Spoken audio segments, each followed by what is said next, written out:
जळगाव जिल्ह्यामध्ये गेल्या 24 तासांपासून पावसाची जोरदार बॅटिंग सुरू आहे आणि या मुसळधार पावसामुळे अनेक ठिकाणी जे आहे नदी नाल्यांना पूर आला आहे। आपण जर जळगाव शहराचा विचार केला तर जळगाव शहरातल्या मेरून तलावामध्ये देखील पाणी साठ्यामध्ये वाढ होत असल्याचे चित्र पाहायला मिळत आहे। आपण या ठिकाणी दृश्यांमध्ये बघू शकतोय की मेरून तलावाच्या उगमाच्या बाजूने जो नाला वाहतो त्या नाल्याला देखील या ठिकाणी पूर आलेला आहे आणि पुराचं पाणी आता मेरून तलावामध्ये येत असल्यामुळे आता मेरून तलावाच्या पाणी साठ्यामध्ये वाढ होत असल्याचे चित्र पाहायला मिळत आहे। यंदाचा तीव्र उन्हाळा असल्यामुळे मेरून तलावाच्या पाणी साठ्यामध्ये जवळपास 40% घट झाली होती आणि साठा कुठेतरी 60% होता।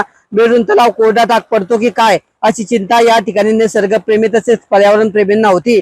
मात्र गेल्या 24 तासांपासून पावसाची जोरदार बॅटिंग सुरू आहे, मुसळधार पाऊस सुरू आहे। जळगाव शहरासह जिल्ह्यातल्या वेगवेगळ्या भागांमध्ये या ठिकाणी मुसळधार पाऊस सुरू आहे आणि या 24 तासांच्या मुसळधार पावसामुळे नद्या नाल्यांना पूर आला असून जळगावच्या मेरून तलावाच्या पाणी साठ्यात देखील वाढ झाली आहे। आपण दृश्यांमध्ये बघू शकतो आहे की जेवढा परिसर या ठिकाणी जो आहे गढूळ पाण्याचा दिसतो आहे तेवढं पाणी जे आहे मेरून तलावामध्ये हे 24 तासामध्ये आलेलं आहे आणि दुसऱ्या बाजूला आपण वेगळं चित्र बघतोय की दुसऱ्या बाजूला पाण्याचा रंग वेगळा आहे। अशा पद्धतीने जे आहे या ठिकाणी पावसामुळे जे नाल्यांना पूर आलेला आहे आणि छोटे मोठे नालं करत या ठिकाणी जे आहे उगम स्रोताकडून मेरूनच्या तलावामध्ये पाणी साठ्यामध्ये मोठी वाढ होत असल्याचे चित्र पाहायला मिळत आहे।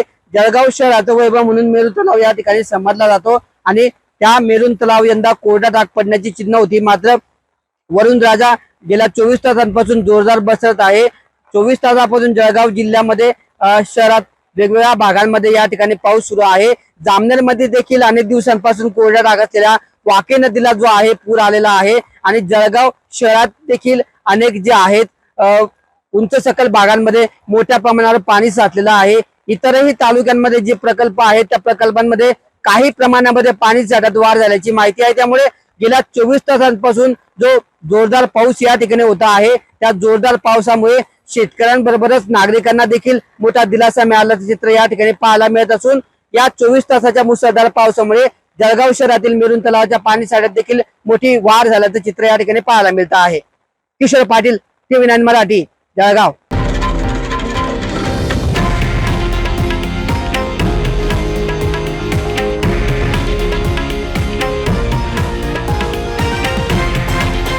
हे आहे देशातील नंबर 1 न्यूज नेटवर्क आणि आपण पाहत आहात TV9 मराठी, एकमेव।